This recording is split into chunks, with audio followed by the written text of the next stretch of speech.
types for success. It's a tough lesson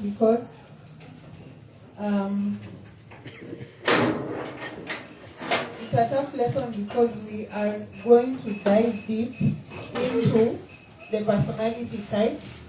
We learned about them last time through Professor. We have it is in the form of this: D being dominance, I being influential, S being steady, and C being conscientiousness or conscientious. So basically, maybe in Swahili, if we can say it in Swahili, D ni wale watu ambao wanaweza fanya maamuzi kwa haraka sana, wanajua cha kufanya na wanatekeleza immediately. Then I ni wale watu ambao wanavuta watu, wako na hiyo nguvu ya kufanya uvuto. Hapo kwa steady ni wale watu ambao wanaitwa cool, calm, collected, wale wenye wako wanyamavu lakini wanafanya mambo pale chini ukiwaangalia vizuri. Then kuna wale hawa C ni wale watu wa kuwaza, kupanga, kutekeleza vitu kwa mipangilio. Yaani wanasoma, ni wasomi, utawapata na kalamu hapa mara nyingi, wako very studious. Sawa. So hiyo ndio kenye tunaenda kusoma leo. And what I am just going to ask is that the Lord will give me that ability to be able to rightly divide this word of truth, because we truly need to understand personality types in order to succeed in life. I will just pick it up from the last topic. The last statement there is that you cannot teach a man anything. You can only help him find it within himself. So, we are not teaching. This is not new. What is new is the disc. But you know who you are. You know how you react. You know what happens when you get angry. These are things that you know about yourself.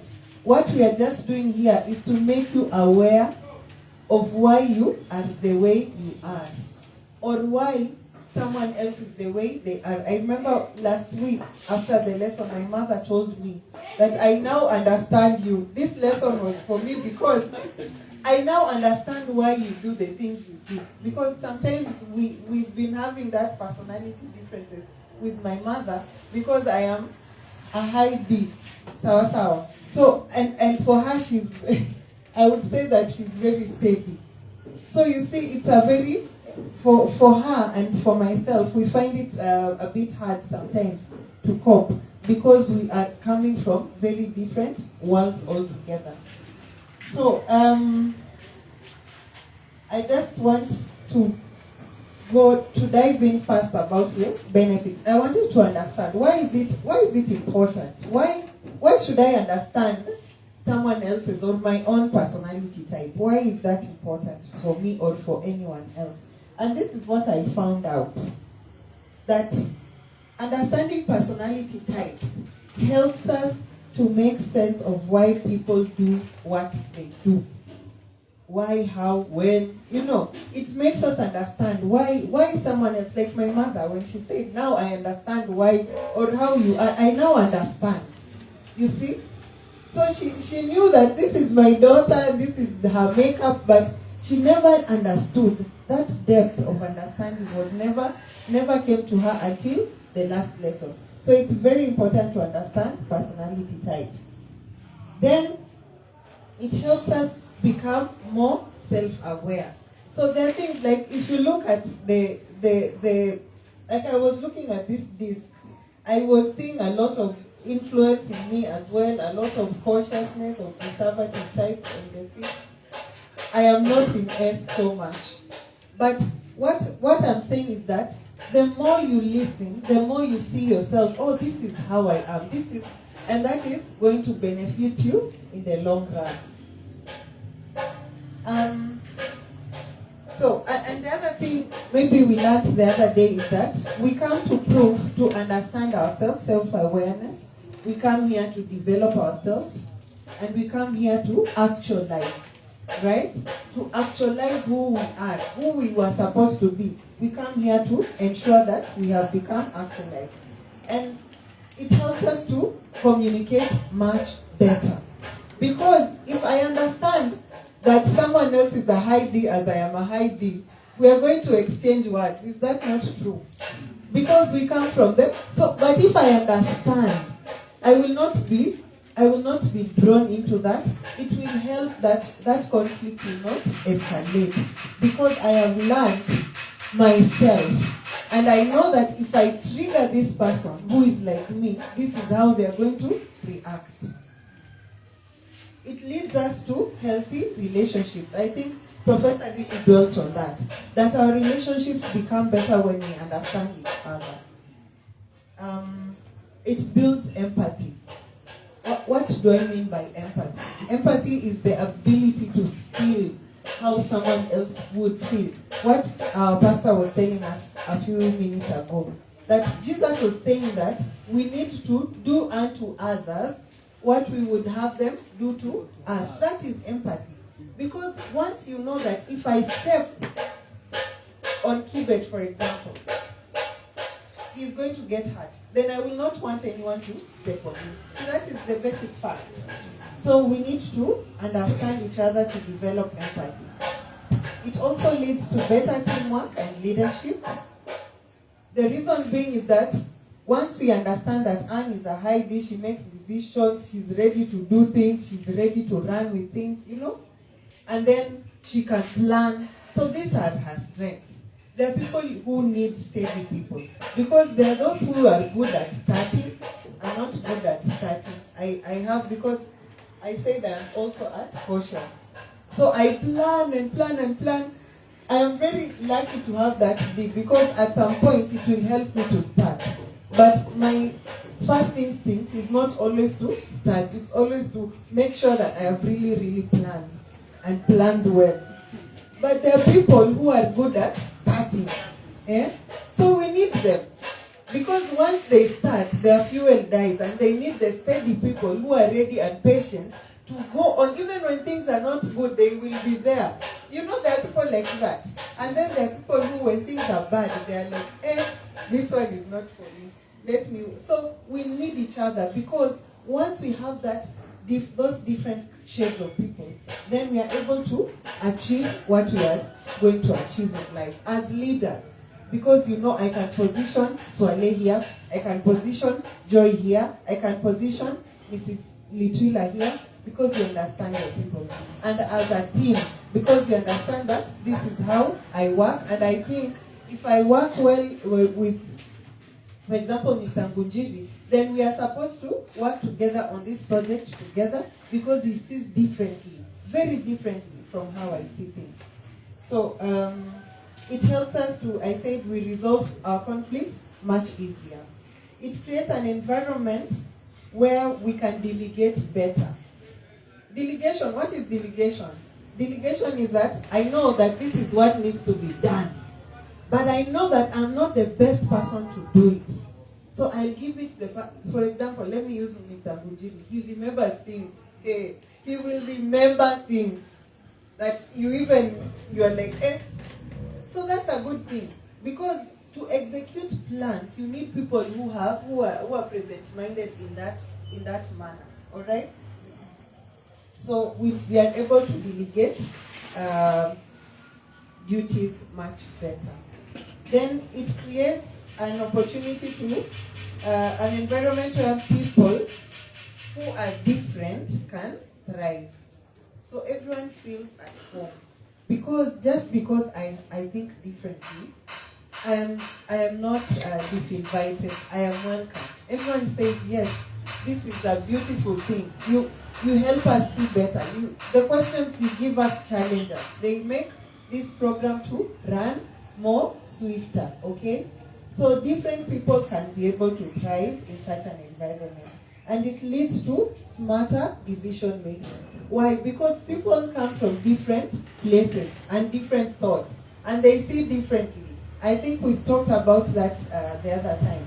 That someone could be looking at a tree from a different angle that has a hole. And then someone else is looking at that tree from a different angle that is very, very fresh, very, covered, the bark is very healthy. So when I look at this tree, I feel like it's worthless. But the other person is saying that this tree has got life. And if we marry those two ideas, we can be able to make a good team because we see differently. And I say just because we don't see eye to eye, it doesn't mean we cannot walk arm to arm. Walking arm to arm will help us to get to where we are going. All right? And also, a takeaway for me is that people are wired differently. People are wired differently. I am not like Mr. Salim. I am not like my brother Peter. And I think differently. And I need to embrace that because all these temperaments, we were told by Professor last time, they are all from God, our Father. All these temperaments, they are not in you and the reason why you thrive, or the reason why you can thrive, the reason why God put that mechanism in you, Saleh, is because you deserve it. That's who God wants you to be. And the moment you refine it, then you're able to reach to your goals faster. It also helps us to look at growth differently for each person. So what may be growth to me may be different. I know that some people who think that becoming wealthy, rich, I want to make 800 million in 5 years, that's what they want and that's what will make them happy. But that's not for everyone. For some people, having a good family, being in a relationship that is working, having children that have gone to school, that know the Lord, that is what is fulfillment for them. So if you understand that people look at success differently, then you're going to move in life or move through life in a very easy way because you understand that I'm not, my success is not your success, right? Correction must match the person, not just the behavior. I think this is a correction that Professor gave me when I was saying that parents should discipline their children equally.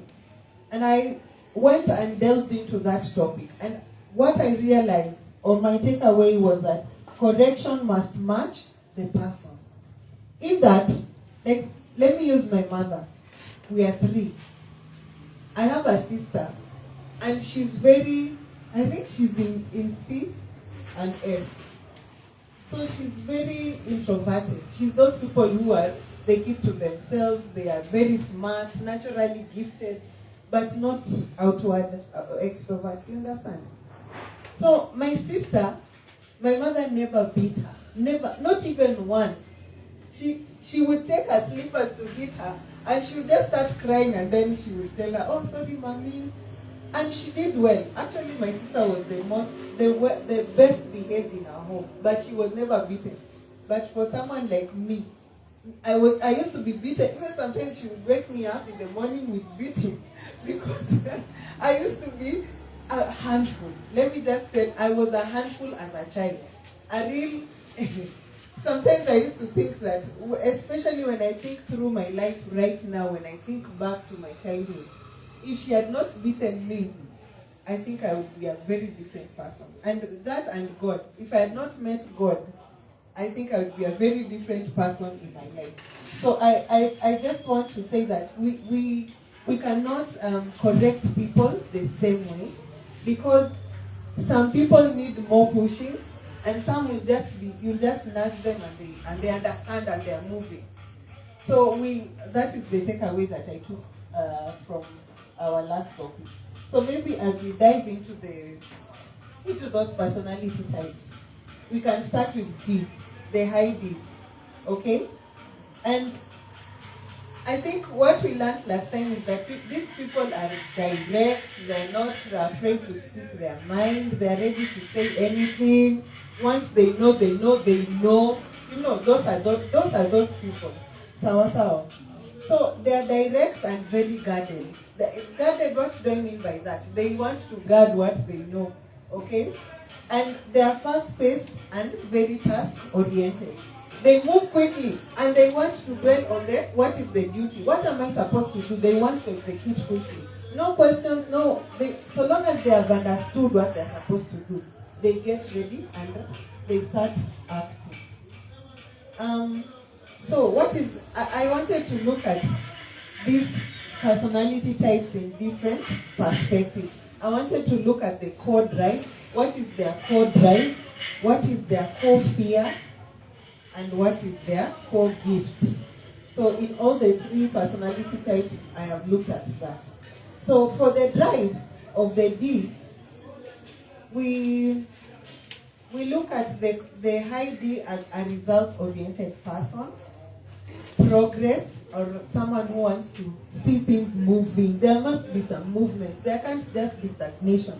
This person gets frustrated when things are not moving. If you want to just ask questions the whole day, they will feel very annoyed.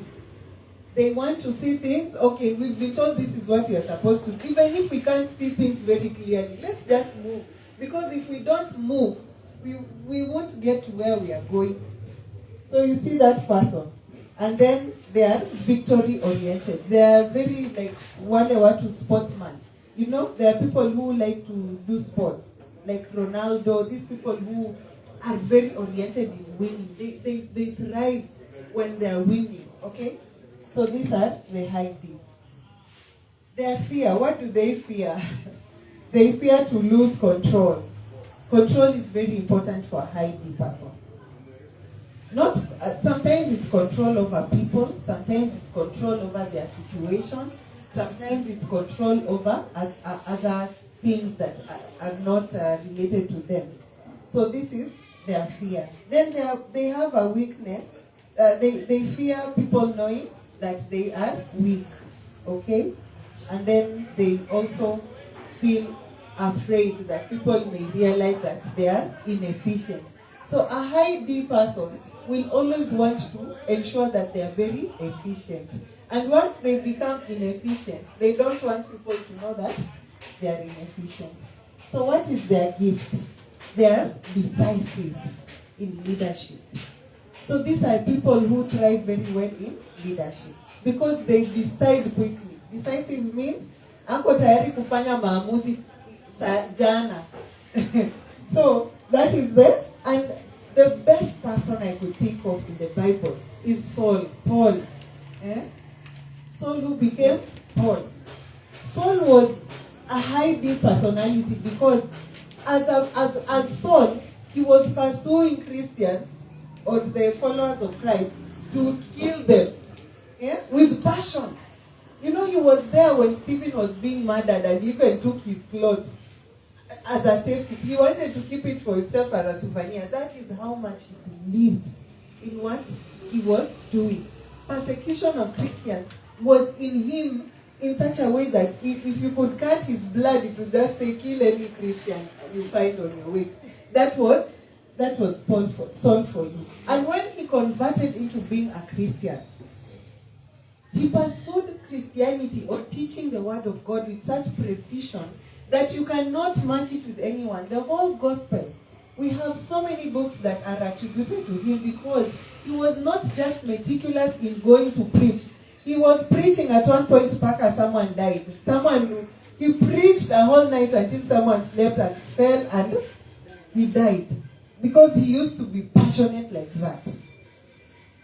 And the reason why I'm saying that is because he was not just a high D, he also had influence and he was also very cautious. And the reason why I am saying that is because the writing of the Bible, this scripture, and he talks about the concepts about Christianity, about the theology. It was very precise. So he's not, and I want to contradict that with another personality called Peter, who was also, he was a follower of Jesus, very close to Jesus, but he was not of that kind of drive. And so his influence was not as much as that of Paul. Paul went into many, I have a Bible that maps out the journey of Paul. If you look at Jesus, even Jesus didn't travel as much as Paul. Paul went and came and went, and he used to say that it has been my passion to go and teach the gospel where the gospel has not been heard before. So that it is not said that someone else has built, so that I am not building on someone else's foundation. So it was his duty and his goal to bring Christianity to those pagans. The people that Peter did not even want to associate with. Peter wanted to associate with the Jews, the people who were from the tribe of, or rather from the genetics that was close to Jesus. But Paul wanted to go to the Gentile world. And the reason why we need such people is that you can see how much good Paul did in spreading the gospel. Because even today, it is not the Jews that hold on to this firm belief that Jesus is the Messiah, that the risen Christ, that he is God. But the Gentile world believes more in Christ than any other type of people. So we know that he really achieved because of his personality type. And I want to say today here that there is no personality type that is bad. You might feel that D is very confrontative. D is very direct. And sometimes they might hurt you. And I think Professor said that people have been hurt very much by high D people, and they have been helped very much by high D people. So if that is who you are, embrace it, because it is a temperament that God gave to you, okay? Now, we can go into high influential people, the high I's. They are direct and open. I say that high D's are direct but guarded. So high influencers are direct. They will speak their mind, but they are open to hearing what other views other people have, okay? They are also fast-paced, but people-oriented. So they value movement, but they don't want to leave anyone behind. They want to move as a team. Hey, why are you lagging behind? Let's go. But high D people will be moving, even if they feel that, hey, I'm moving alone. They will catch up. They will see where I'm going. They will find my footprint and follow. But the high I want to know that I am moving together with everyone else. And you will understand why these people are very, very important. So, their core drive is to connect, to inspire, and to move. We say that they want to move. So they want to connect, they want to inspire. To inspire is to make sure that people understand where they are coming from, okay? Now, what do they fear? They fear rejection. They fear isolation, and they fear loss of approval. They don't want people to not approve them. They feel very offended or very hurt when someone says, I don't approve of you, I don't trust you, you're not a good person. So they really thrive on people approving of them, okay? Now, their core drive, their core gift. Their core gift is mobilizing people. So these are people mobilizers, okay? And now, if you marry the high D and the high I, like how we had Paul, you see how successful he became because he was good at both. He could go and talk to even other people and be able to influence them and make them to follow him. So the other person, I think, from the Bible, I wanted to pick Bible personalities or characters because I didn't want to speak about people. I have spoken about my family with their permission. So Peter was a good influencer. And he influenced the Jewish people. He was not read. Peter had not gone to school, but was a leader. And he was an elder in church. If you read the books, and if you read the history of the church, you will find that Peter was very respected in the Jewish tradition. Okay? So he was like that because he was influential. Another person is David. David was an influencer. David the king. King David was so influential that today, thousands and thousands of years later, we still talk about the house of David. There are so many kings Solomon was the first king. David followed by, Saul. Saul was the first king, then David, then Solomon. But when we talk, and Solomon is famed to be the most, gifted in terms of wisdom and, wealth. But when you talk, especially from the Jewish tradition, they always go back to the root, who they say is David. Because he was a high influencer, okay? When he would go to war, into battle, you would find that sometimes no one would even, the moment he says that we are going into battle, if you read the Bible, you will see that there are people who are ferocious, who even look like lions, who are coming to come into his army. Because why? He was an influencer. To go into battle, you need to influence people. You need to make them see how you see. Because going into battle is not easy. When you're going into battle, there's a high chance of death. But he was a high influencer to such an extent that people would come even from other nations or far places to come into this army to volunteer their services because they had found someone who would influence them. Okay? So, and in this high influential, they are magnetic, people who you cannot say no to, and they are not methodical. So they can pull you, but they don't necessarily have a plan. And that's why, like, if you have a high D, a high I that has C, it's good because now they could have a plan because of this other character. And I want us to embrace these other personality types because we are not static people. We can grow. Okay. So and the other thing is that they thrive in crowds, they thrive in feedback, and they also thrive in ensuring that there is some movement. They are not people, they don't like routine. At every day I go to work 8 to 5. They are not those people. Those people who don't like routine. So these high eyes are also in that category. And maybe what I can say is that as an influencer, these are people who naturally, they are called charismatic. They can naturally draw people close to them, okay? And they move quickly, but sometimes the fuel dies down. So the people who follow this high eye need to help this high eye to still see their goal, okay?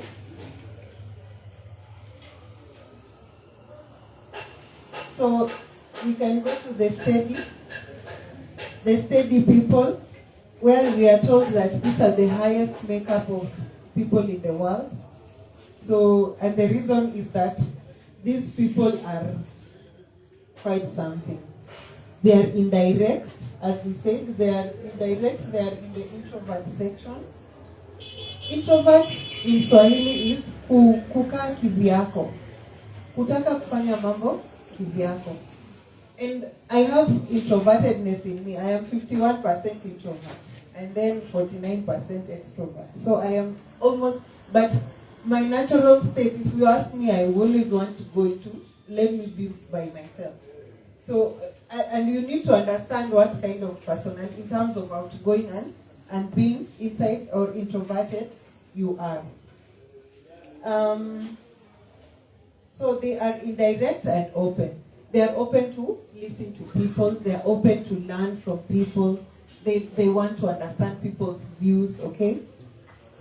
They are slow-paced and people-oriented. And if you look at our notes, Professor wrote down that these are people who can do great work, but you need to be patient. You need to be patient with them because they are slow-paced, okay? And people-oriented. So again, these are people who want to move with everyone. They don't want to leave anyone behind. Let us move steadily but together. Hey, has everyone woken up? Okay, let's take tea. Those people who always want to do things together. These are those kind of people, okay? Now, their core drive is to have harmony, and they are very loyal. And then they are faithful to the cause. These are people who will die for the cause. They will not give up on the cause. And that is why everyone needs a steady person in their life. Okay? You need a steady person in your life. Their core fear is disruption, loss of connection, and instability. Because they are people oriented, they always want to have that connection with people. If you want to disenfranchise them, just tell them that you don't want to talk to them and you're their daughter. It will kill them. Okay? Disrupting their lifestyle. So if they like now my mom, she has a methodical way of doing things. Like she will wake up, she will pray, she has a way that she lines up her things. You cannot make her do her work differently. And I have tried. I've told her, try and leave this one for tomorrow. You can skip it, do it. She will not.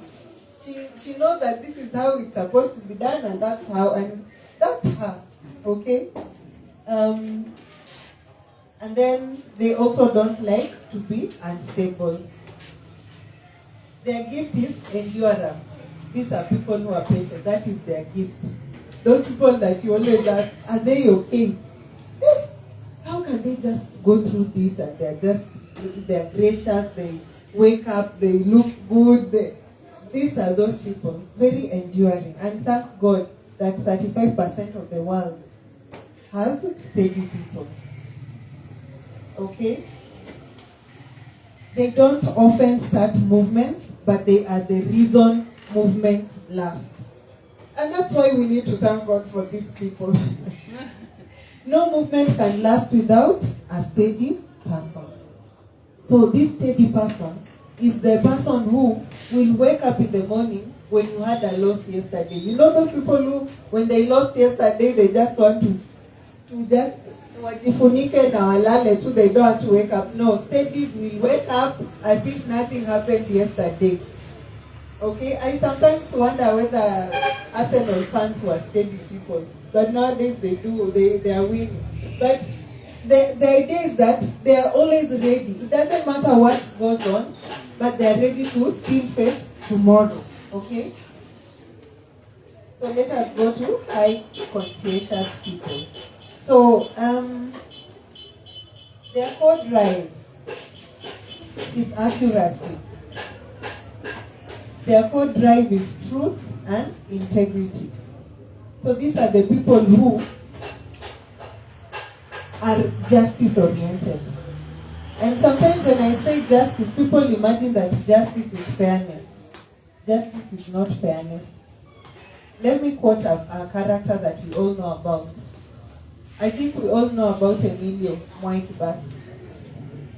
Emilio was, he was a president. People saw him as very, wealthy and all that. But it is said of his people that he never helps them. And I always feel that it's, for him, he was looking at it like, why are they not working hard? I want her, I earned this, And there are those people who are like that, who are accurate. They know that you are getting things the way you're getting them because of justice. It's what you do, how you spend your time, if you wake up, what do you do? What do you feed your mind? These are those people. They look at what you do and say, okay, so this is how you decided to do your life. Okay, good. I am here, I love you, I'm your uncle, but I will support you with your decisions. So I don't know if I am making sense to someone. There is someone like that in your life, and you always wonder, why is he not seeing my pain? It's not that they are not seeing your pain. They are imagining that what you're getting is justice. Because they value what? They value justice. They value integrity. So if you're that person who wants to be seen, or let me be helped, or I don't have a job, this person will not be happy with you. They don't want to hand free things to people. They want you to work. They know how to work. And if you come to them and say, I want to understand, how did you get here? They can take you with them along that journey. But they are very oriented to their task. Okay? So they are not open-minded. They are task-oriented. They are not people-oriented. And then they are also introverts. So you can imagine what kind of a character that is. It's a serious being. So their core drive, we said, is to be accurate, to be truthful, and to have integrity. Their core fear is being wrong. Their core fear is to be corrupt. Is to be corrupt. And I think we know, Mwai Kibaki, that for the first time in Kenya, we had people, I think for around 4 years or 5, where there was freedom from corruption in Kenya. Whereas we always say that Kenyan people are corrupt, I would say no, it is actually our systems that are enabling corruption. But with his system, and I'm talking about his first term, there was an abrupt end to corruption. Even the police on the road were fearing for their lives because they would not just collect, because there are even cameras. You would find that someone would be going home suddenly, and the reason is that someone took a picture of them picking up something from the road. So these are very good people to have in our society. They also don't want to mislead people. Now, their gift is discernment. They are quick to discern. They are able to know, and it is very easy for them to know what journey to take on, or who to call as a friend, or who to believe. So it's a critical power that they have, and I truly admire it. Discernment is such a wonderful thing to have in life. Okay? I have a lot of conscientiousness in myself, and I see a lot of what I was reading in these people, because these are slow people, very slow. Slow why? Because they want to draw every line, they want to dot every I, they want to cross every T, they want to ensure that everything is perfectly aligned. And so they take a lot of time before they start moving, okay? Now, character. I think we forgot to talk about the characters. Let's go back to study. We have the character of Ruth. Ruth of the Bible. Ruth had lost everything. She had all the reasons to leave. She had all the reasons to go and get remarried in another place. But she goes to her mother-in-law and she tells her, your people will be my people. Okay? I will die where you die. Where you go, that's where I am going to go.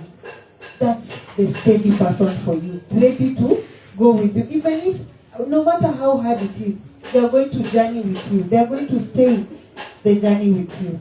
Another person is Jonathan. Jonathan was David's friend.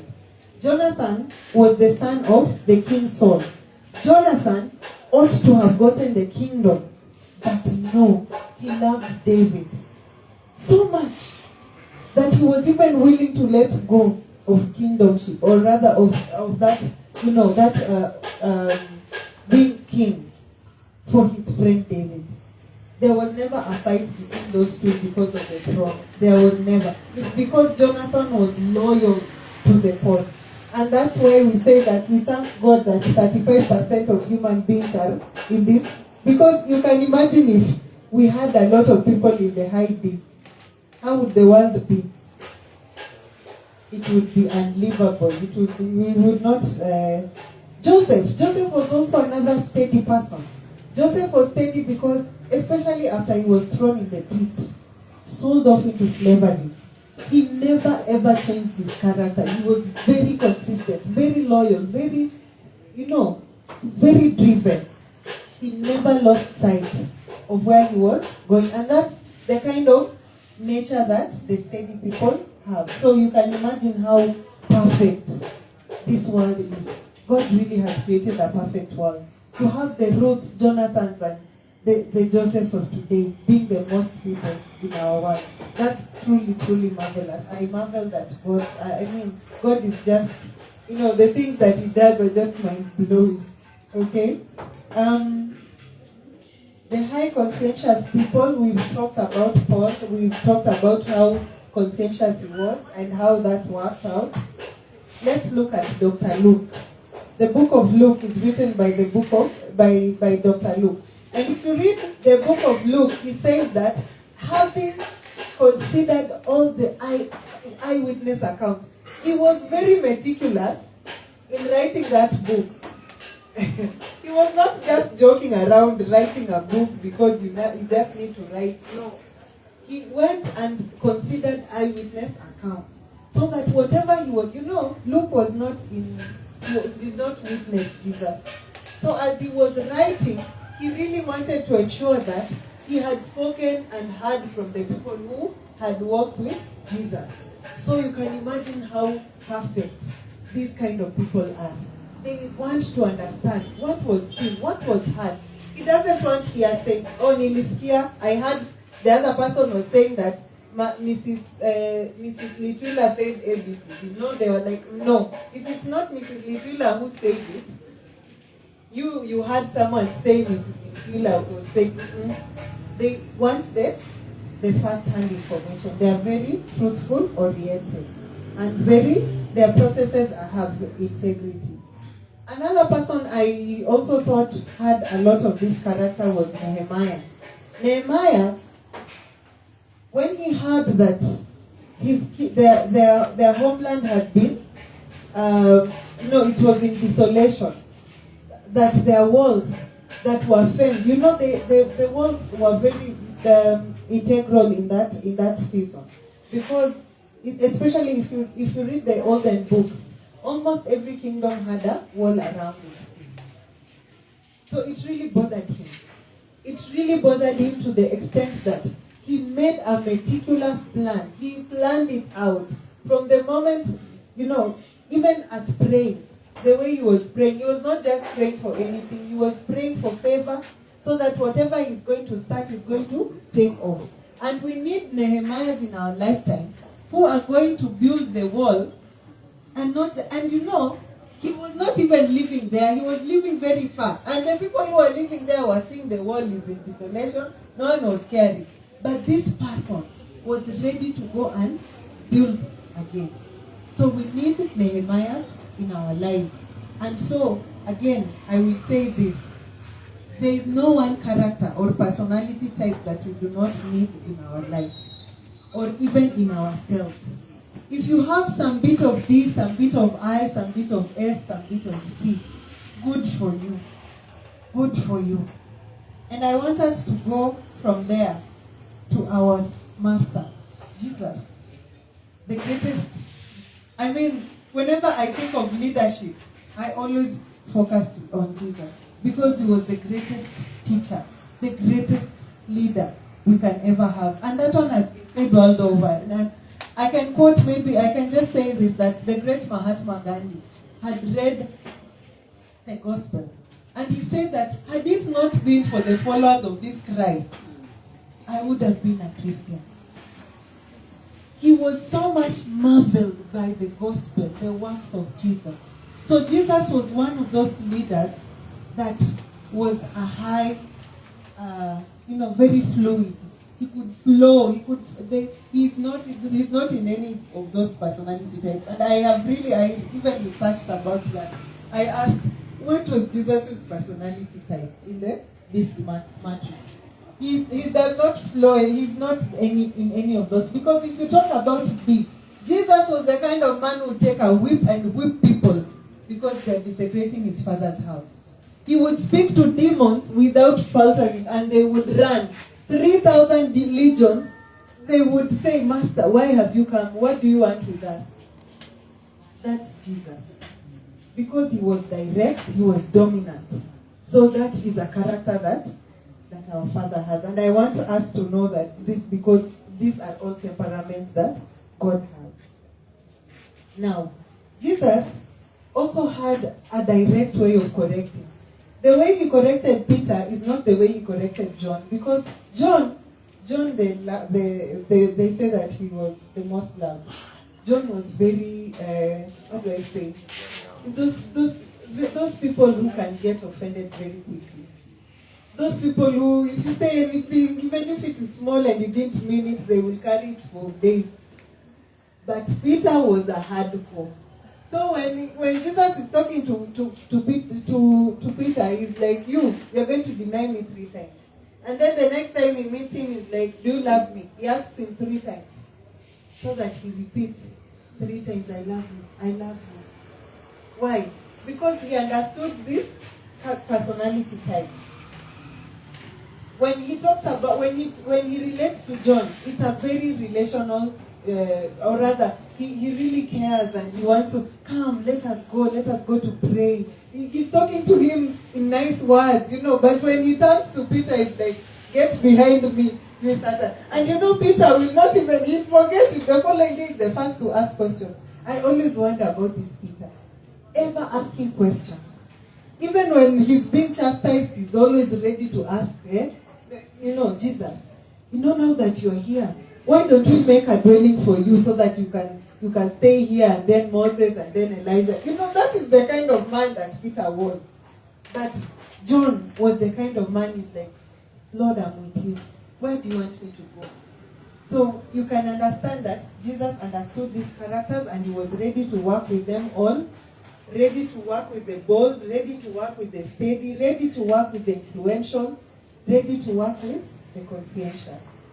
Matthew was a tax collector.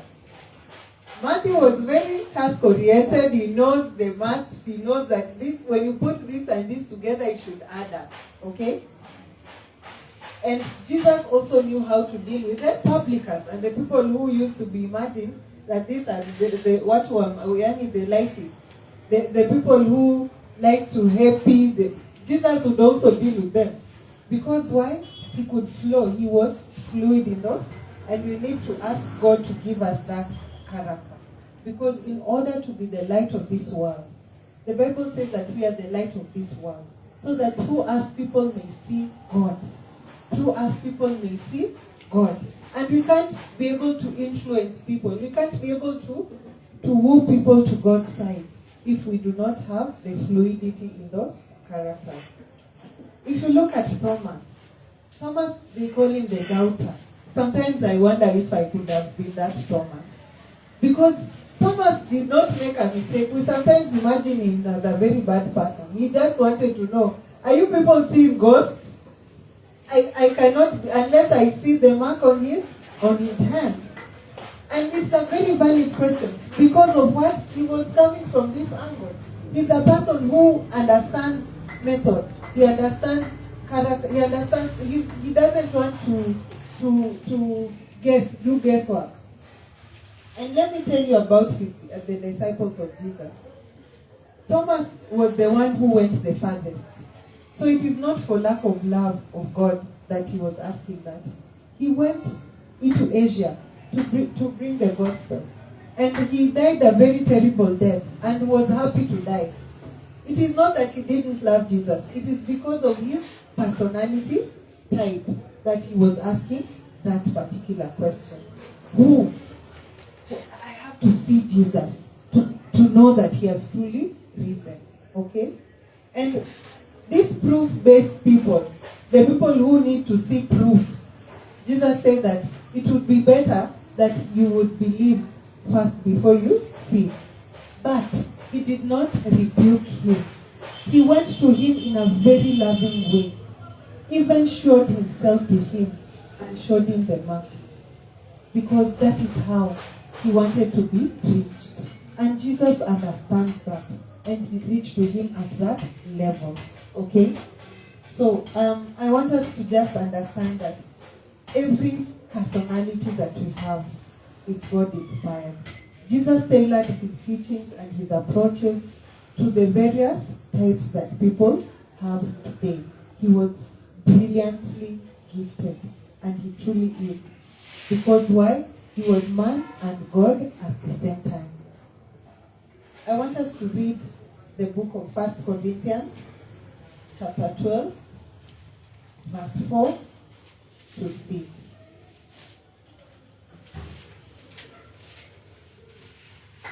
And as that 1 Corinthians 12, 4 to 6.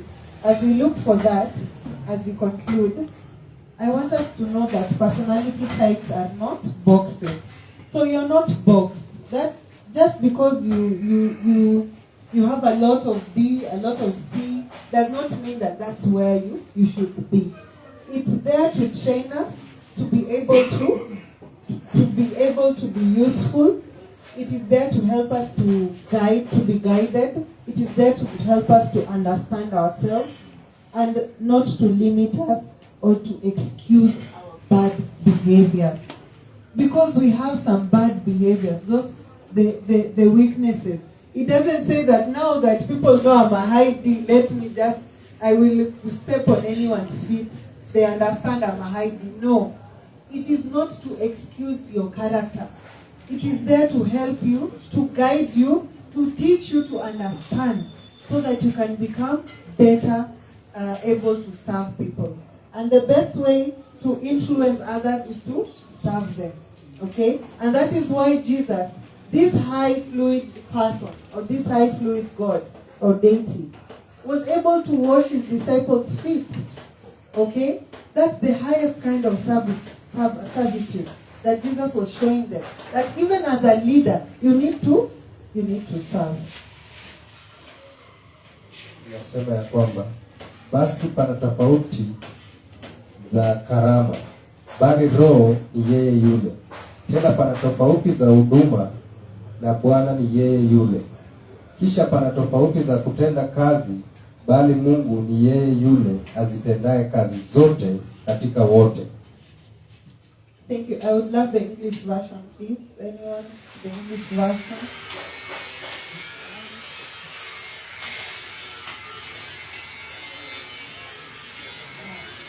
Philippians 12 verse 4 says, now there are diversities of gifts, but the same Spirit. 5, and there are difference of administrations, but the same Lord. 6, there are diversities of operations, but it is the same God which worketh all in all. Okay, thank you. So what we are saying is that people are differently gifted. Just stay with it. People are differently gifted. But all these things, we are saying that there is only one God. Different gifts, different characters, different personalities, different this and that, but only one God. We all serve this one master. And so it doesn't mean that just because we don't, again, let me go back to where I started. Just because we don't see eye to eye doesn't mean what? We don't walk arm to arm. So another verse I want us to read is from 1 Peter chapter 4, verse 10.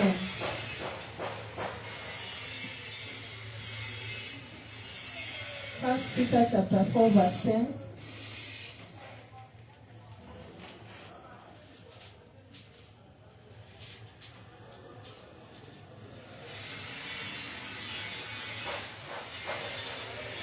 Nasema ya kwamba kila mmoja kwa kadri alivyoipokea karama, itumieni kwa kuhudumiana kama mawakili wema wa neema mbalimbali za Mungu.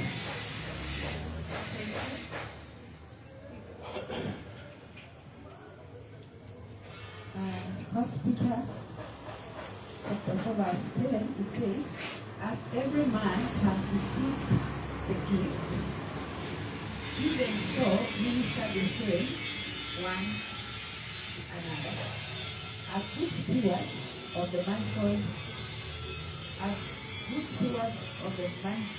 grace of God. Okay, thank you so much. So what we have learned today is that we are differently gifted, and all these gifts, all of them, they're to serve others.